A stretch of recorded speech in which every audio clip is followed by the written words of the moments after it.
Acomódate, porque comienza Tu Mejor Compañía. Impacto en el Rostro Podcast.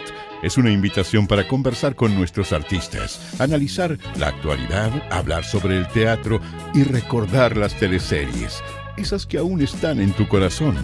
¿Disfrutaste con los paisajes de Rapa Nui o aprendiste el romané? ¿Te reíste con la martuca o lloraste con la muerte del peyuco? Si es así, entonces estás en el lugar indicado.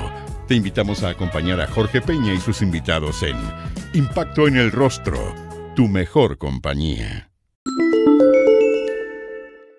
Este episodio es presentado por Rivi, la primera plataforma de streaming donde puedes disfrutar de las mejores películas, series, teleseries y documentales latinos gratis y sin necesidad de registrarse. Entren a rivi.com, riivi.com y atrévanse a descubrir Latinoamérica. En este capítulo hablaremos con el actor y guionista de televisión Rodrigo Bastidas. Su debut como intérprete en la pantalla chica fue en Bienvenido Hermano Andes, en el año 82 por Canal 13. Se dio porque yo trabajaba en esa época en el Teatro La Feria con Jaime Badel, la compañía que él tenía, y me fue a ver, no a mí digamos, fue a ver la obra en esa época Gustavo Mesa. Y Gustavo Mesa era el director de actores de Bienvenido Hermano Andes. Entonces, él fue el que me recomendó y él me llevó a la tele. Yo creo que no se debe ni acordar. Muy entretenido, bueno, yo era chico también, tenía 21 años, estaba partiendo, entonces todo era novedad. Tenía un personaje que no era tan importante, pero tenía harta escena por capítulo. Me entretuve harto. Una teleserie que además, curiosamente, fue en la tarde, era después de almuerzo, y estaban incursionando con eso, y como que inmediatamente, como no le fue tan bien parece, la sacaron. Yo creo que en esa época los ratings que eran altísimos, anda a saber, ¿tú cuál era el rating de que no era tan bueno? Capaz que hayan sido 20 puntos, no tengo idea, no existía el People Meter, era todo con unos cuadernillos, pero, pero claro, no hicieron más teleserie al almuerzo. Fue como debut y despedida, y después de muchos años empezaron a hacer teleseries chilenas después del almuerzo. Yo no había hecho nunca televisión. Curiosamente me tocó grabar hartos exteriores, y la verdad es que no fue algo tan complejo. La actuación, eso sí, era mucho más teatral. Uno como que subía más la voz de lo que correspondía, después uno se empezó a dar cuenta que no es necesario porque tenía un micrófono a 10 centímetros, entonces, pero todo era mucho más teatral, mucho más exagerado, era un tipo de actuación. Bueno, pasa en todo, ¿no? Cuando uno ve películas de los años 20, 30, todo es como le parece, todo exagerado. Pero no, la verdad es que ahora tampoco nadie me enseñó mucho, pero tampoco era muy complejo el tema. En esa época las cámaras tenían una tremenda luz, entonces tú sabías cuando estaban tomando a ti y cuando no. Eran además textos mucho más largos, porque hoy día las escenas tienen media página, en esa época las escenas tenían de repente 3, 4 páginas. Entonces había que memorizarla bien, pero uno sabía que si se equivocaba había que repetir, entonces no era tan difícil en realidad, no fue algo que me sorprendiera tanto, como de chuta, mira este mundo, no. Claro, en esa época había mucho prejuicio, y duró muchos años, ¿eh? Duró muchos años ese prejuicio, o sea, como lo mínimo que te decían era vendido. Probablemente como yo estaba partiendo y nadie me conocía, a nadie le importaba que yo estaba haciendo televisión o no, pero entre la gente más conocida, entre la gente de teatro que ya tenía más edad, no sé, 30, 40 años, los trataron de vendido, lo cual es muy curioso, es una cosa muy típica del actor, cuando no le dan la pega. Por supuesto que cuando los llamaban, se les olvidaba al tiro que habían estado vendidos los otros, que es algo también muy típico nuestro, muy chileno. Pero claro, a algunos compañeros, a mí no me pasó, les hicieron la vida bien imposible, como, hoy te estáis vendiendo al sistema, una cuestión realmente ridícula. O sea, yo por suerte en esa época, como trabajaba con Jaime Badel, un referente importantísimo para mí, tanto en teatro como en la vida, y él hacía tele, yo me da lo mismo lo que opinara el resto. Pero a mí particularmente nunca me dijeron nada. Los compañeros de curso, como que, porque yo estaba en la escuela, yo estaba estudiando, entonces esto de que yo estoy estudiando y también haciendo tele, de repente era complicado porque a veces tenía que pedir permiso, faltar, pero fíjate que nunca me lo hicieron ver así como algo como negativo. tenía algunos profesores que también nos llevaban, ponte tú, a la televisión, como en el caso de Ramón Núñez, que estaban en la Católica, donde yo estudiaba, ¿te fijas? Y entonces, no, otra gente lo pasó más mal. Yo te diría que más o menos como la generación de la gente que tiene unos 10, 15 años más que yo, eran duros, muy, muy, muy duros con la gente. Pero después todos llegaron a la tele. Trabajar en TVN era duro. Pero yo creo que no había tanta diferencia si tú trabajabas en TVN o en Canal 13 desde el punto de vista, digamos, de los prejuicios. Pero bueno, nosotros vivimos censuras y actores el año 85 hubo 3 actores, entre ellos la que era mi ex señora Elena Muñoz, que fueron echados de TVN por haber participado en una especie como de caravana de autos en protesta por los degollados. Me acuerdo que fueron de los que me acuerdo, estaba la Consuelo Holzafe, la Elena Muñoz y alguien más que no recuerdo quién era el tercero. Y claro, de alguna forma ya había pasado un poco el tiempo, no tanto, pero claramente lo más profundo era como la sensación de que están llamando al otro y no me están llamando a mí. O sea, más que una cosa política, era una cuestión más bien de envidia. Y te digo una cosa, es curioso porque hoy día es más acotado todavía, porque resulta que las fuentes de trabajo que existen hoy día son las mismas de hace 30 años. Sin embargo, hay no sé cuántos actores más. Porque si tú pensáis, si se hacen 4 teleseries al año, cada vez, mira, cuando yo trabajaba en teleseries, los elencos eran de 42 actores. Luego, todos los actores ganábamos lo mismo por capítulo, lo cual era insólito. O sea, a mí me pagaban, yo me acuerdo que en las primeras teleseries ganaba, por ejemplo, 5.400 pesos líquidos por capítulo. Lo insólito es que Lana González, que era majete de Premio Nacional, una gran actriz, ganaba lo mismo que yo. La única diferencia es que en una teleserie de 100 capítulos, ella salía en 100 capítulos y yo ponte tú en 80. Pero ella trabajaba 5 veces más que yo, po. Y lo mismo pasaba con los protagonistas. Estos sueldos como millonarios empezaron mucho después, pero muchísimo después. Entonces, la fuente laboral era muy escasa.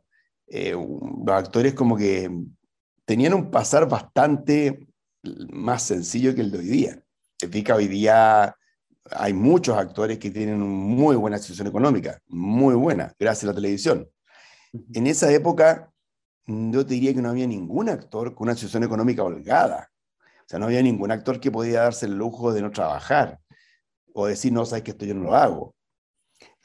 No, era muy más pareja los sueldos, te fijas, entre los protagonistas y los que no éramos protagonistas en ese momento.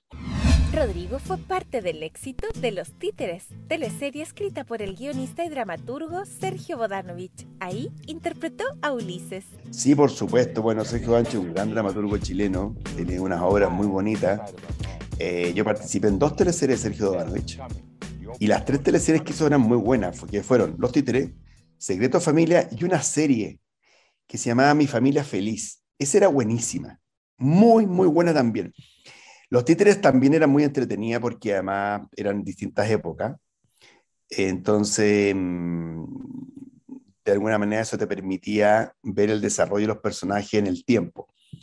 Yo hacía uno de los jóvenes, era hijo de Roberto Poblete y la Gigliotto, y lo pasamos muy bien y era un elenco extraordinario. O sea, los actores que estaban ahí eran los mejores actores de Chile en ese momento.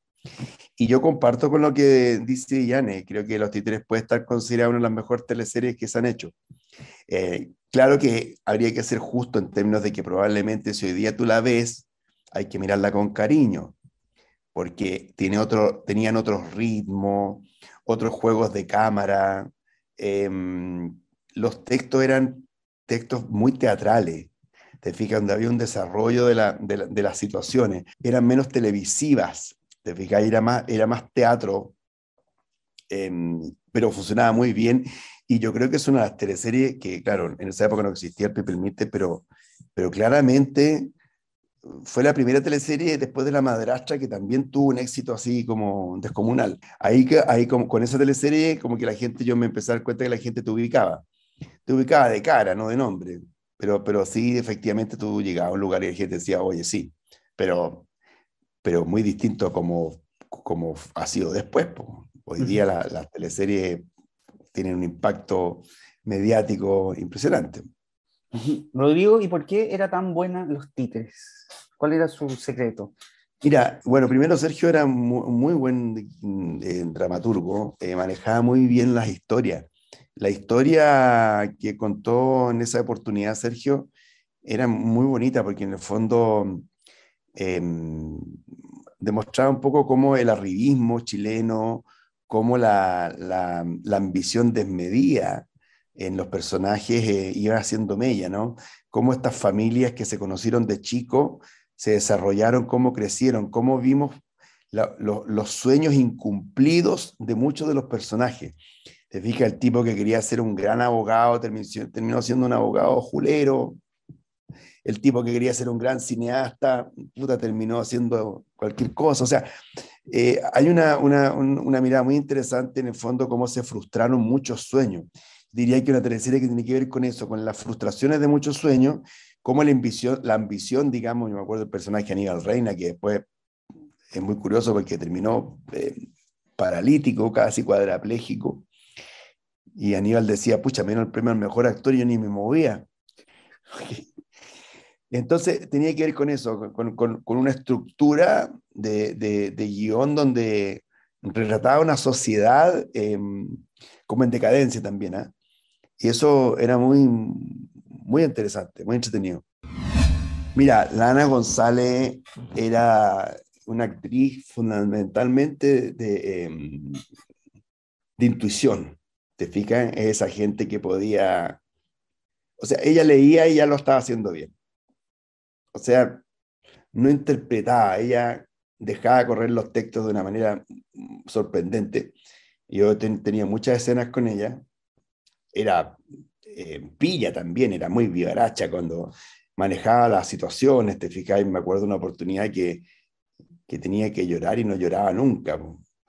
Y se las arreglaba para que pareciera llorar, o sea, y fundamentalmente el manejo de la comedia que ella tenía era espectacular. Creo que Lana González es una de las grandes comediantes de este país, eh, que se hizo muy famoso con su personaje La Desideria, ¿no? Pero yo ya había trabajado con ella en otra teleserie, en los mismos títeres. Entonces, para uno era un honor, era una oportunidad increíble, y uno trataba pero también uno de alguna forma había crecido con esos ídolos, uno los había visto en la televisión, entonces estar trabajando con ella era algo muy especial, muy raro. Te fijas, tú antes era un espectador, yo había visto a Ana González un millón de veces en televisión, y de repente es tu compañera que está al lado tuyo y te conversa. Y además tengo una situación especial. Cuando yo estaba en la Católica, ella fue comisión de actuación en un ramo de actuación 6, ponte tú, en una obra de teatro que se llamaba La Nona. Se me había olvidado, ahora que me acordaste de ella, me acordé. Y me puso un 7. Y quiso trabajar conmigo en esa obra cuando yo tuve que hacer un reemplazo. Lo que pasa es que era muy chico de edad para el personaje, en La Nona, que fue un exitazo en esa época, en los 80. Y Lana González vio La Nona, que era una obra argentina, y ahí a raíz de que la vio con estos alumnos, donde estaba la Elena Muñoz, donde estaba la Magdalena Maxneff, donde estaba Gabriel Prieto, donde estaba Erto Pantoja, te hablo del año 83, máximo 84. Vio la obra y gracias a eso después compró los derechos de La Nona y la hizo en Chile. Entonces, una gran actriz, extraordinaria. Ujú. Debería tener por lo menos una avenida. Yo creo que no tiene ni calle. Y antes de pasar a los 90, Rodrigo, varios actores y actrices nos han comentado la calidad humana y profesional de Óscar Rodríguez. Bueno, Oscar era un caballero, primero que nada. Una persona muy agradable para trabajar, muy profesional, un muy buen director. Una persona que de verdad hizo mucho para la televisión chilena, en una época además que los dramaturgos, los guionistas tenían mucho poder. O sea, hoy día el director se involucra mucho en el texto. En esa época, tú a Arturo Moyagrau no le cambiabas una coma. Si tú querías cambiar una frase, el director tenía que pedirle perdón. Oye, ¿te parece que esta frase la cambiemos? Porque mira, yo creo que es mejor. No. Y Oscar era muy respetuoso y creo que hizo grandes teleseries. Yo trabajé en 2 teleseries con él. Y como te digo, un 7. ¿Y hoy día no pasa eso, Rodrigo? Hoy día los actores cambian más las frases, las comas. ¿Cómo es la Sí, situación? ¿Sí? hoy día yo creo que los actores les han dado un espacio en que eh, cambian algunas cosas. Hay algunos que cambian las cosas para bien, que son los menos. Hay otros que, según mi punto de vista, no mejoran el texto, sino que lo enredan. Y a veces tienen que entender que ellos cambian una frase en su escena y resulta que a lo mejor esa frase puede estar en otra escena. Te estoy inventando. De repente me acuerdo que en una teleserie, ponte tú, había un texto que no estaba puesto, pero que la gente lo decía mucho y porque es como un dicho, ¿te fijas, no? Oye, ese pueblo chico, infierno grande, no sé cómo, bueno, y de repente a todos se le ocurrió empezar a decir lo mismo, y de repente hay actores que manejan muy bien, por ejemplo, la comedia, y son capaces de mejorar el texto o de ponerle alguna gracia del personaje, pero cuando tú abusas de eso, creo que no creo que sea algo bueno. Algunos se creen más creativos que otros, te fijas, y creen que mejoran las cosas y no es así. Y ahí yo creo que son los directores los que tienen, en este caso, tienen que ponerse más firmes con ellos, y a veces no lo hacen. También fue parte del elenco de Loca Piel, la teleserie de TVN del año 96. En la historia que mostraba el mundo de la televisión por dentro, le dio vida a Jaime Benavente. ¿Qué recuerdos tendrá de esta participación? Mira, en general me acuerdo pocaso. Me acuerdo que trabajé con Alejandra, una gran compañera, nos hicimos bien amigos, muy simpática ella. Eh, Trabajé con la Kena Rencoré, era la directora, lo pasamos bastante bien. Yo me acuerdo que hacía como clase, era como un instituto, una especie como era como, no sé, lo que podría ser hoy día el UNIAC, ponte tú, era un lugar como así. Me pasa un poco que de alguna forma, a ver, yo no veo teleseries, entonces muchas veces los actores en general ven las teleseries y recuerdan. Yo como siempre he hecho teatro, las teleseries siempre eran tipo 7:30 y yo estaba siempre ensayando, no es que no las quisiera ver, sino que siempre estaba en esos horarios trabajando, ensayando una obra de teatro, entonces no, no tengo el recuerdo de haber visto las teleseries. Entonces me dice, por ejemplo, ¿cómo era la teleserie? Pues no tengo idea si era buena, era mala, era más o menos, si no la vi. ¿Te fijas? Yo me acuerdo de haber grabado las cosas que grabé, que tenía un problema con alguien, no me acuerdo, bueno, todos problemas en la teleserie, pero tengo recuerdos así como, pues tú los títeres la vi más cuando era más chico de repente, pero después ya cuando empecé a crecer, ya como que no dejé de ver teleserie. Machos yo creo que la he visto 2 veces, no creo que la haya visto más de 2 veces. Entonces no tengo como una opinión con respecto a cómo eran, si eran buenas, eran malas, entretenidas, no tengo esa opinión, ¿te fijas? Para mí era un trabajo, trataba de hacerlo lo mejor posible. Ahora, y también es cierto que a mí nunca me entretuvo mucho hacer teleseries. Para mí era un muy buen espacio laboral, pero no era algo que me apasionaba tanto. De hecho, el 2009 me retiré de las teleseries. O sea, no hice más teleseries como actor. Llevo 12 años, hice una vez un personaje que tenía 5 capítulos, un cura, pero porque era una teleserie que había escrito yo, que era socia, por huevear. Pero así como actor de teleserie, la última fue Mala Conducta. Y dije, ahora, en ese momento dije, me retiro. Y dificulto mucho que vuelva a las teleseries. No me veo actuando en teleseries, no me veo como actor de teleserie, no me interesa, tendría no sé, estar con muy poca pega, con un problema económico grande, porque no me entretiene en lo absoluto hoy día hacer teleseries.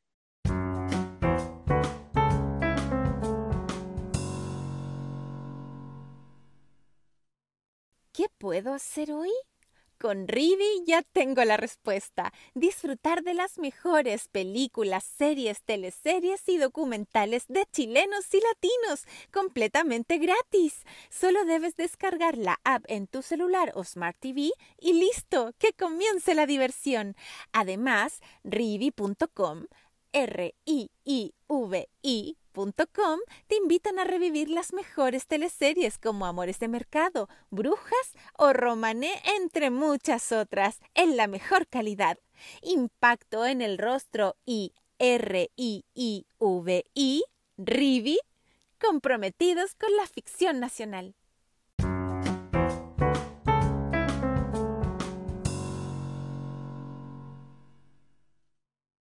Entonces, la última teleserie que hice, que la que te mencionaba, Mala Conducta, la hice exclusivamente por el sueldo. Y me costó mucho trabajar en esa teleserie, mucho. ¿Y tienes alguna teleserie en donde sí te haya gustado, lo hayas pasado bien, le hayas encontrado como Sí, la chispa? a ver, de mis teleseries, porque te digo, las teleseries que yo más disfruté fueron claramente Dos Títeres, de todas maneras. Lo pasé muy bien en Rosabela, muy bien, me entretuvo, fue el protagonista. La prensa me trató bien, me eligieron mejor actor del año, me dieron el premio APE, premio que dan los periodistas, porque hay gente que no compite contigo, no como los otros premios que lo dan los pares y que muchas veces castigan al que le va bien o le dan, bueno, en fin. Rosabela me entretuvo muchísimo, Machos sin lugar a dudas fue una cosa impresionante. Fue insólito porque realmente fue una experiencia que para todos nos marcó y nos va a seguir marcando. Vamos a ser recordados por eso por siempre. Yo te diría que esas son como mis tres teleseries como más regalonas. Julio Videla fue su personaje en Rosabela, la primera teleserie de Megavisión. Ahí interpretó a un ciego. Bueno, primero que nada, había poco presupuesto para hacer la teleserie, porque los actores yo te diría que estaban muy bien pagados. La gran mayoría subió sus remuneraciones mucho, porque como Megavisión tiene que hacer un esfuerzo por llevarse a actores medianamente conocidos, tuvo que apostar con plata. Entonces la gente que ganaba 1 en el 13 se fue por 2,5, etcétera. O por 2, o por 1,5, o por 1, qué sé yo. Bueno, fue muy entretenido. Fue hecha con mucho esfuerzo, porque además, o sea, yo me acuerdo una vez que fui a hacer una escena donde salí de mi casa a las 3:30 de la mañana a grabar. O sea, yo no lo podía creer. Yo estaba en mi casa y me decía, ya te vamos a llamar ya. Ya le decía, pero son las 2 de la mañana. Sí, falta poquito, ya te vamos a llamar. Puta, 3 de la mañana llamaba por teléfono. ¿Aló? Sí, Rodrigo, si falta poco, espérate. Y de repente me llaman a las 3:15, ya, 20. 3:15 de la mañana, 20. Y me fui era en el centro, partí para allá. No me encontré con ni un auto en todo el camino. Entonces hizo con mucho esfuerzo. Yo creo que se apuraron un poco en cerrar esa área. Yo diría que se apuraron mucho. Había que tener un poquito más de paciencia. Vieron solamente los números, digamos, y en esa época yo creo que era muy difícil repartir la torta entre 3. O sea, Canal 13, TVN y Mega era mucho. Porque los ratings, Rosabela tenía 14 puntos. Hoy día las teleseries tienen 14 puntos y no compiten con nadie. Digamos, con ninguna otra teleserie. ¿Te fijas? Entonces, ha ido cambiando la industria, ha ido cambiando mucho la industria. Yo creo que hoy día una área dramática se sostiene sola. Yo creo que si le sale competencia ya empieza a tambalear. Por eso es que cualquiera que se le ocurra cerrar una área dramática, el otro canal va a abrir al tiro. Y porque efectivamente te da una estabilidad de parrilla genial. O sea, todo lo que pasó en el Mega queda empíricamente demostrado la importancia que tiene una área dramática en un canal. Y justamente todo lo que pasó por contraposición en TVN, porque se fue a la cresta. En Machos le dio vida a Armando Mercader, el segundo hijo de Ángel y Valentina. En la apuesta Viña Marina de Canal 13, Rodrigo estaba casado con el personaje de Viviana Rodríguez. Teníamos tan poca expectativa que en realidad todo lo que viniera era como bienvenido. ¿Te fijáis? Canal 13 lo estaba pasando mal. Televisión Nacional llevaba una hegemonía de años en TVN, haciendo un muy buen trabajo, haciendo teleseries exitosa y buena, y entretenida. Y Canal 13 no hallaba cómo hacerlo.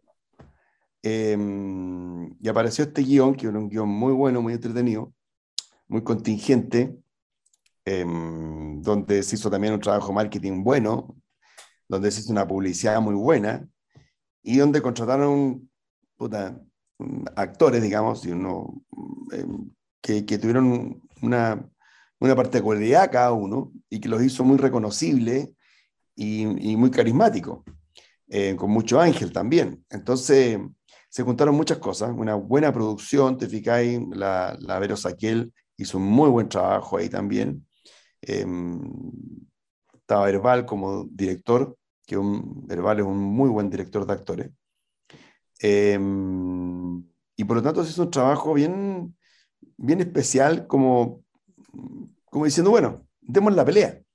Y de hecho, al comienzo, TVN partió ganando.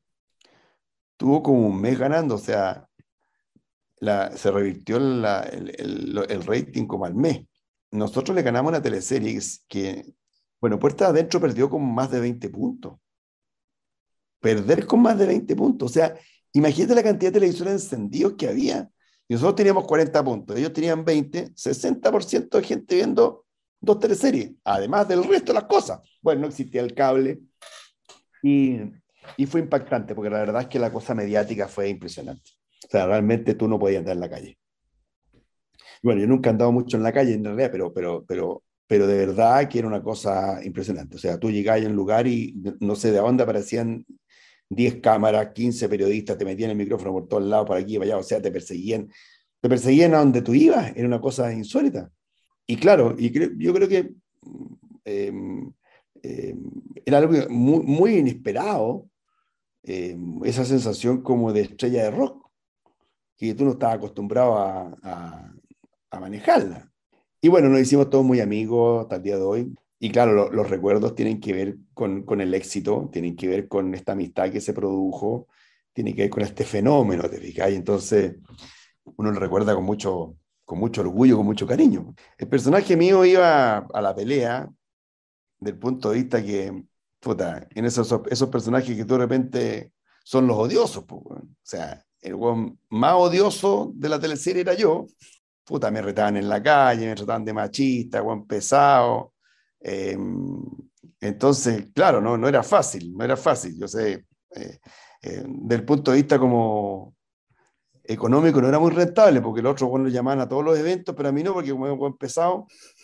Entonces, pero está lo mismo, creo que se hizo un buen trabajo, la gente siempre lo recuerda, y era era el más homofóbico, era el que más peleaba con su hermano, estaba bajo el yugo del padre, estaba bien cagado el weón, estaba cesante, era el segundo hijo, no se sentía muy querido, entonces había un trabajo interesante de actuación ahí.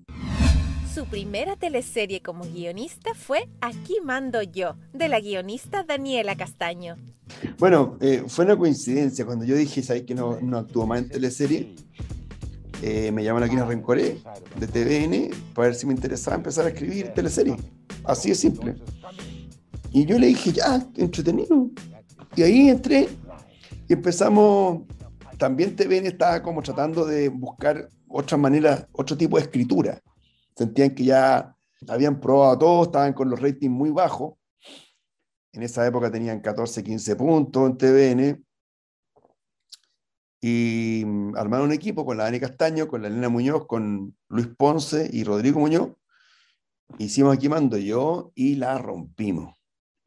Llegamos a la teleserie, creo que terminó con 33 puntos, y TVN volvió a recuperar el liderazgo de los ratings. Porque tú sabes que cuando tú tenés rating con una teleserie, la que viene después agarra todo eso. Entonces nosotros hicimos Aquí mando yo, y después vino, creo que Pobre Rico, ponte tú, ya, entonces Pobre Rico la reventó también, porque ya era una parrilla caliente. Tú comprenderás que si el último capítulo de Aquí mando yo tiene 34 puntos, pegan la teleserie que viene siguiente. Entonces tú veis en la última escena y parte la otra. y te quedáis, po. Y te quedáis, y como la teleserie es un espacio de hábito, ¿te fijáis? Se te genera el hábito. Y fue súper bueno porque ahí alcancé a hice esa teleserie, pero las teleseries a las 8 como que me duró poco porque después la quien dijo, ¿sabéis qué? Ya, tenemos que recuperar la noche, que también está baja. Entonces pescaron el mismo equipo de las 8 y lo tiraron para la noche. Y hicimos separados. Entonces, fue todo como muy rápido, ¿eh? Como que no logré darme cuenta en qué momento me transformé en guionista de teleserie. El éxito de algo, y está comprobado, hay unos estudios que te dicen lo siguiente.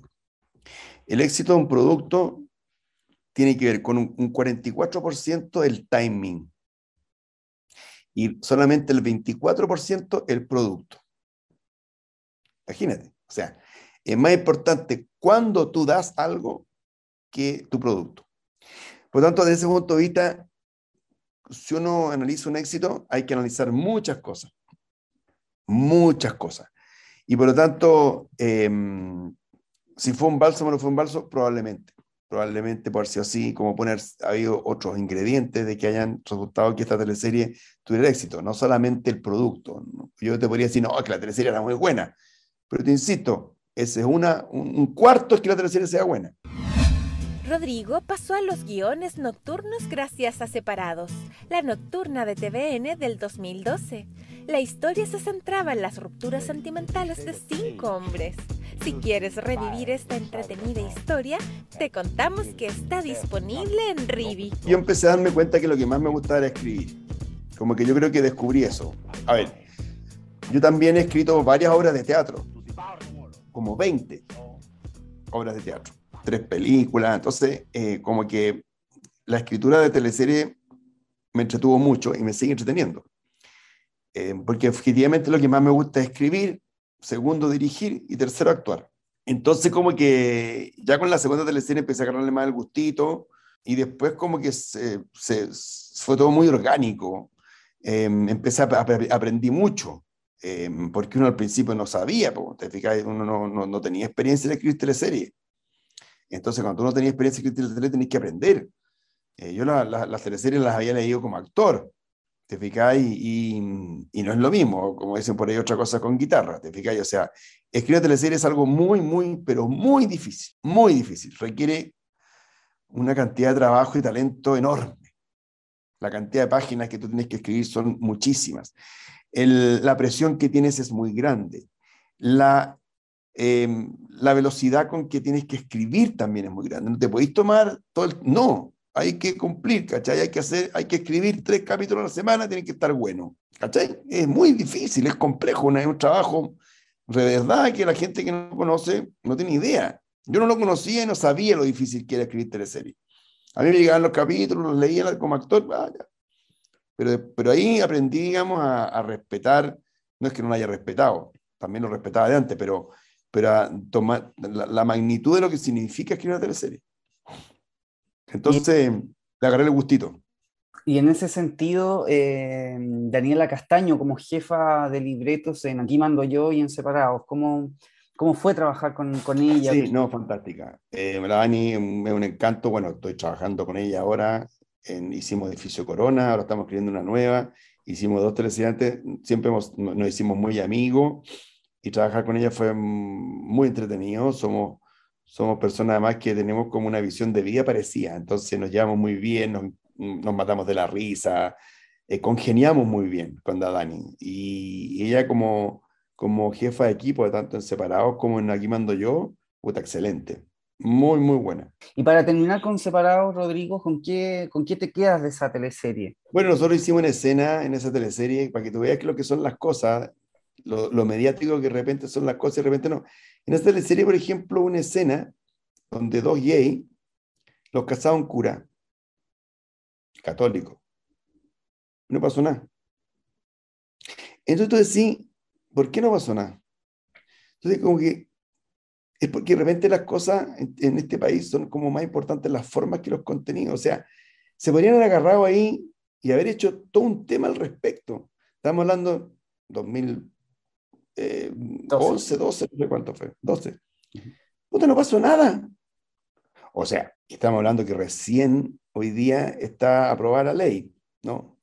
Del matrimonio civil. Nosotros estábamos haciendo, y un cura los casó y bendijo a esta pareja porque estaban enamorados. Los casó porque estaban enamorados. Y el cura dijo, ¿sabes qué? Aquí hay amor, los casó. Y los dos son, puta, porque el tipo era gay y quería casarse por la iglesia. Y lo casamos. No pasó nada. Yo nunca entendí por qué no pasó nada. Entonces se critica cuando alguien de repente, no sé, pues, de repente alguien escribe una teleserie y el personaje es un poco amanerado. Mira cómo se están riendo los gays, bla, bla, bla, puta escándalo. Pero tú haces una escena donde está apoyando una manera de pensar, que a la larga es lo que uno defiende, una manera de pensar el mundo, y pasó así. Ni en los diarios salió. A lo mejor en los diarios no lo quisieron poner y dijeron, ¿sabes qué? Hagámonos los hueones. Puede ser también. Pero ahí es donde tú echáis de menos apoyo, ¿te fijáis? No solamente rechazo a las cosas. ¿Te fijáis? No digamos siempre lo que está mal. Digamos también cuando las cosas están bien. Yo cuando hice, por ejemplo, el año pasado, 100 días para enamorarse, donde hubo toda una historia muy bonita de un personaje que era trans, puta, al principio, puta, grandes escándalos porque supuestamente Mega no quería, íbamos a cambiar la historia. Mentira.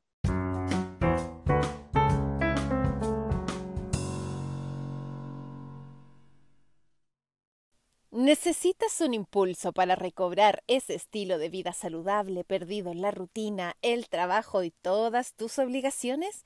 ¿O quieres potenciar aún más tu salud y bienestar? En Pronoia Chile tenemos lo que buscas. Sí, te invitamos a conocer Wonder Aesthetic, un revolucionario tratamiento de remodelación corporal en base a electroestimulación, asesoría nutricional completa y personalizada. Encuéntranos en Pronoia Chile.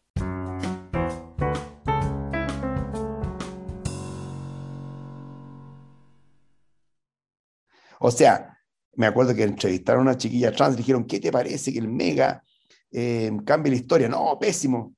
Y yo lo estaba escribiendo, ni siquiera se tomaron la molestia de llamarme, oye Rodrigo, ¿vas a cambiar esto? Y yo le habría dicho, no, no lo voy a cambiar, pero no voy a estar adelantando la historia, pues, bueno. ¿Cómo te voy a contar que un personaje va a transitar de mujer a hombre en el capítulo 40? Puta, las teleseries son partes tienen muchas cosas de sorpresas, de intriga, de secretos, etcétera. Así funcionan. ¿Cómo voy a estar contando eso? No se dieron la molestia. Pero resulta que después, cuando aparece el personaje, hace su tránsito, escenas preciosas, porque esa es una teleserie que es argentina, pero nosotros la modificamos mucho. Desde que modificamos mucho, no pasó nada. Sí nos agradecieron mucho la familia de los trans, con los cuales nosotros nos juntamos, y muy respetuosamente yo le mandaba las escenas para ver si se sentían identificados. Nadie investiga esas cosas, a nadie le importó. Cuando tú haces las cosas bien, a nadie le importa. ¿Te fijas? Entonces tú decís, bah, puta, weón, ¿cuál es la idea? ¿Te fijas? Entonces se agarraron al comienzo de, ¡ay, no lo van a hacer! Y cuando lo hicimos, nadie pidió disculpas. Me acuerdo perfecto en la radio cooperativa, tirón de oreja. El personaje, tanto en Argentina como acá, partía no entendiendo bien quién era y creyendo que era lesbiana. ¿Me entiendes? Perfecto. Y realmente dijo, no soy lesbiana, soy hombre. ¿Me entiendes? Esa es la historia. No sé de dónde sacaron que no íbamos a contar esa historia. Y si tú te metes hoy día, te aseguro que te encontráis con algunos artículos en Google que dicen, Mega va a cambiar no sé qué cosa. Bueno, ¿me entiendes? Entonces tú decís, ¿por qué, weón? ¿Por qué no se destaca de repente cuando tú como sociedad hace un aporte? En Pobre Gallo, por ejemplo, nosotros casamos a un carabinero con una mapuche. Nada. Puta, tú pones, a mí me interesa cuando escribo teleseries, me interesa, aparte de contar una historia, poner temas. Así como puse el tema del clasismo en Pitucas y Lucas. ¿Te fijas? O sea, el tema del clasismo en Pitucas y Lucas estaba, pero ahí la gente sí lo agarró. ¿Te fijas? Y salieron estos memes de hoy, qué clase media esto, qué clase media este otro, qué clase, ¿te acordáis? Bueno, ahí lo agarró. ¿Te fijas? Pero me llama la atención de repente la gente que lucha por sus reivindicaciones importantes, trascendentales en su vida, que cuando tú aportas, no te dicen nada. Fue el jefe de libretos de Socias, la apuesta de TVN protagonizada por Manesuet, Paola Volpato y Elisa Zulueta. Te voy a contar una cosa que, no sé, pero yo creo que no la he contado nunca, pero Socias se estaba grabando. Llevaban como un mes de grabaciones. Y la Kena dice, no está funcionando esta teleserie. Entonces me llama y me dice, Rodrigo, queremos que te hagáis cargo de los guiones. ¿Ya? En ese momento ellos tenían había un equipo que estaba trabajando. Entonces queremos cambiar. Entonces yo leo los primeros 3 capítulos, ya estaban grabando, el elenco armado, todo. Los primeros 3 capítulos digo, pucha, ¿sabéis qué le digo a Kena? No me identifico con esta historia. No quiero escribir personajes pedófilos. No es lo mío. No sabría cómo hacerlo, no me interesa escribir. Bueno, haz lo que quieras. Cambia la historia, tú proponme una nueva historia. Pero me dijo, tenemos que ocupar los mismos personajes que ya están grabados, pues, y veamos si sirve algo de lo que está.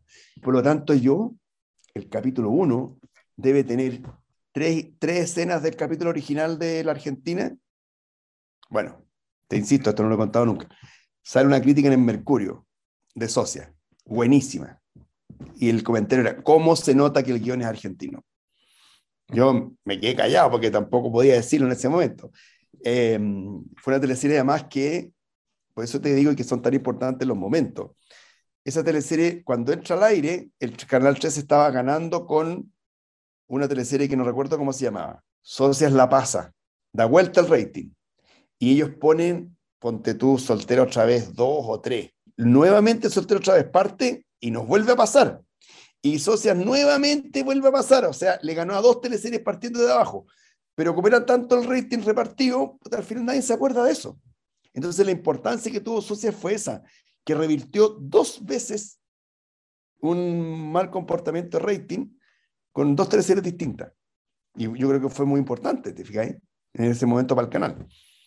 Pero una teleserie que fue inventada entera por nosotros, ya con el equipo, con el mismo equipo que había trabajado antes en Socias, más la incorporación de Elena Muñoz.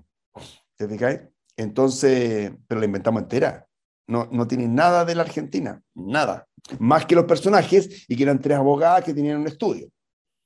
¿Te fijáis? Y que se enamoraba de ella, y que estaba casada con este gallo, pero el personaje que Pesuti era pedófilo, yo todo se lo saqué. Dije, ¿para qué? No es necesario. Tipo, me gustó mucho escribir esa teleserie.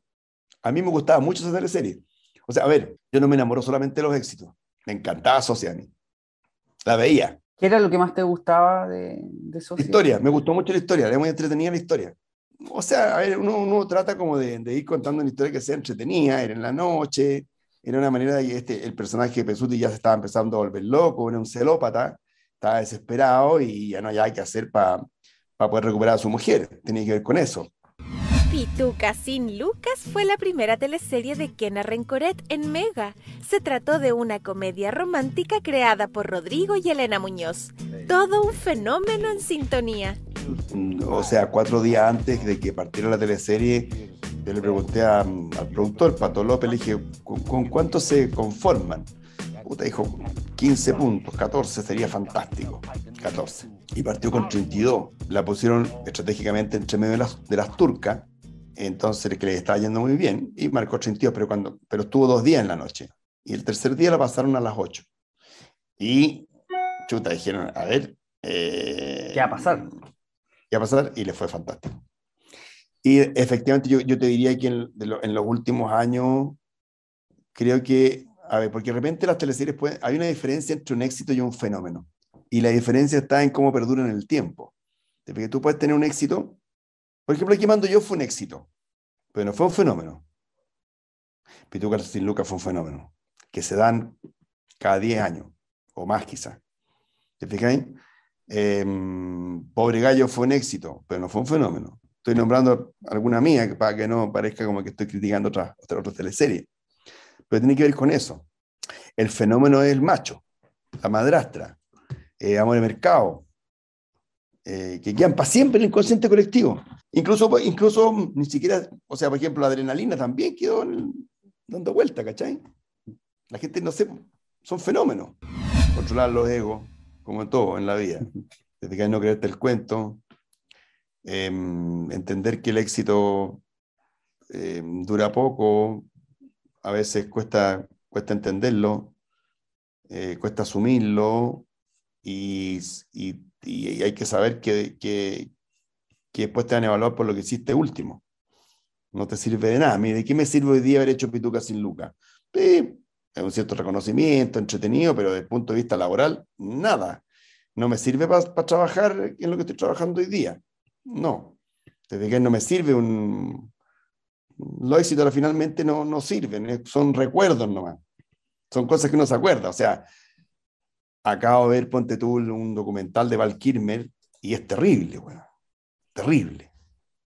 Entonces, ¿cómo este weón, dónde estaba y dónde está hoy día?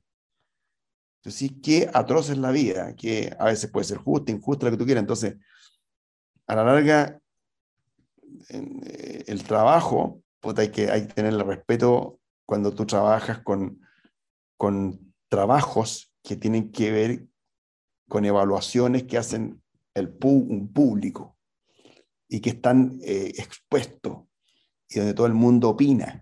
¿Te fijas? Porque si tú eres un buen dentista, puta, te recomiendan un par de hueones, pero queda ahí. No te hacen entrevistas ni en los diarios, ni te llaman a la televisión, ni una hueá, pues. Aquí sí. Entonces, llega rápido, se va rápido. Y las caídas son fuertes. Si no si subes muy rápido, mucho, es mejor no subir tanto. Porque la caída, si yo subo 20 metros, voy a caer 20 metros. Entonces mejor sube 2 metros nomás, porque caerse 2 metros tampoco es tan terrible, te alcanza a agarrar. ¿Y tú tuviste como esta caída, Rodrigo, o siempre tuviste súper claro que un fenómeno era una cosa muy puntual y que había que estar con los cables bien puestos en la tierra? Mira, a mí, como te decía en el comienzo, me ayudó mucho tener la figura de Jaime Badel adelante, que bueno, era famosísimo, mejor actor de Chile, ¿no? Y la verdad es que me decían, no, da lo mismo, toda esta weá, todo esto da lo mismo. Eso me ayudó mucho. Me ayudó mucho que tampoco nunca me creí el cuento del ser actor famoso de televisión y firmar actores o esas cosas, tampoco me lo creí mucho. Pero es una lucha, no es fácil.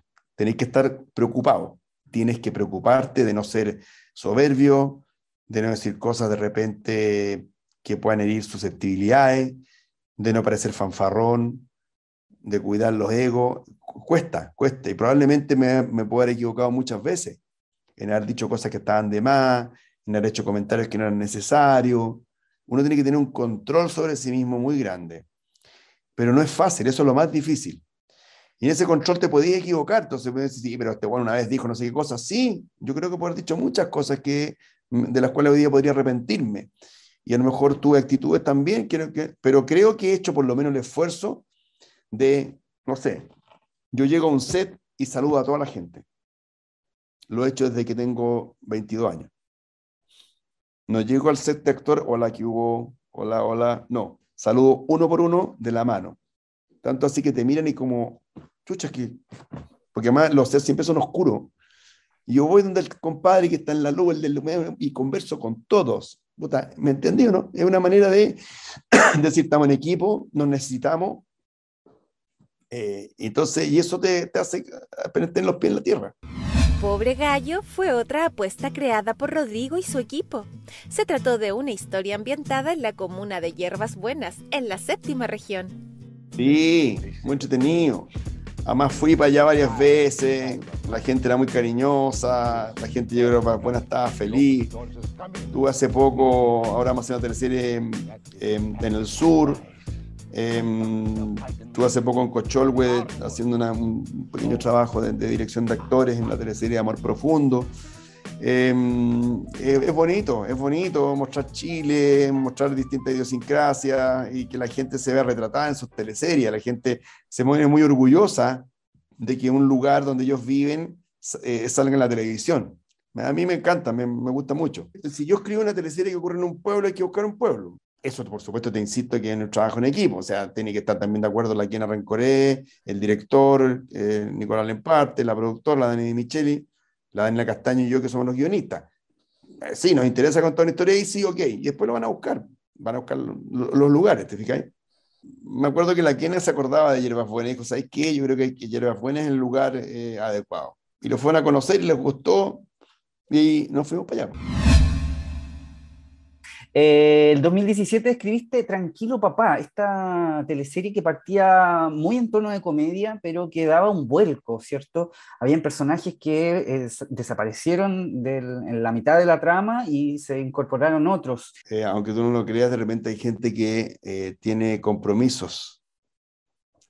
Entonces no es que tú queráis sacar a un actor. Yo no quería sacar a la Paula Lusinger, pero la teleserie se alargó y ella tenía un compromiso de irse a estudiar a Alemania dirección de teatro o algo así. No voy a sacarla. Pedro Campos también. La Mari Carmen Recorrea tenía un viaje, porque se alargó la teleserie, entonces algunos pudieron y otros no. Po. No es que lo hayamos querido hacer. Así funciona la televisión. Entonces ya, vamos a tener un contrato por 8 meses acá y la gente toma compromiso después de los 8 meses. Pues. Entonces pues, no es tan fácil decir, oye, sabéis que la teleserie se alarga 3 meses más. No. Y eso nunca se sabe. Le estaba yendo bien a la teleserie, la hicieron un remake, igual que Pituca sin Luca hicieron una que se llamaba Silvana Silana, la hicieron en Telemundo. Tranquilo Papá también la hicieron en Telemundo, la compraron esos 2 guiones. Entonces, uno se va adecuando un poco a lo que tiene. ¿Te fijas? Para mí fue una sorpresa que estos actores tenían que irse, pero entendía que tenían otros compromisos. A mí me parece que fue una teleserie entretenida, que puso un tema en boga que a mí me gustó mucho. Creo que en general Pancho Melo estaba muy bien en la teleserie, Francisquín Boen, estaban muy bien. Creo que fue una teleserie, te insisto, no la veía a veces por una cuestión laboral, pero no la seguía. Entonces, no es que tenga una opinión de hoy la teleserie es buena, hoy la teleserie más o menos o mala, no, no la vi tanto. Veía ciertas cosas que me parecía que necesitaba yo para poder seguir trabajando. ¿Te fijas? 100 días para enamorarse. Esta teleserie es la que más he visto yo, como espectador. La he encontrado más entretenida que hay. Pero, con respecto a los timings que te decían antes, esta teleserie no puede haber tenido más mala suerte. Es que es imposible encontrar una teleserie con más dificultades. Se estrena una semana después del estallido social. Después viene la pandemia. Tuvimos que dejar de grabar. Tuvimos que salir del aire durante 4 meses. Volvimos después. Entonces es imposible tener éxito con algo así. Entonces los éxitos y los fracasos se miden por muchas cosas. Entonces realmente esta teleserie, que era muy entretenida, era una teleserie dinámica, graciosa. A mí me encantaba como espectador. Le tengo mucho cariño. Dirigí a los actores durante casi 3 meses. La actuación, lo pasé muy bien dirigiéndola. El elenco es extraordinario, muy bueno. Enrique Bravo, el director, también hizo un muy gran trabajo. Y me dejó muy contento este resultado en términos laborales.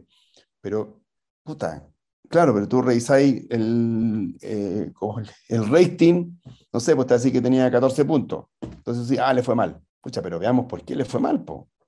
Ese es el punto.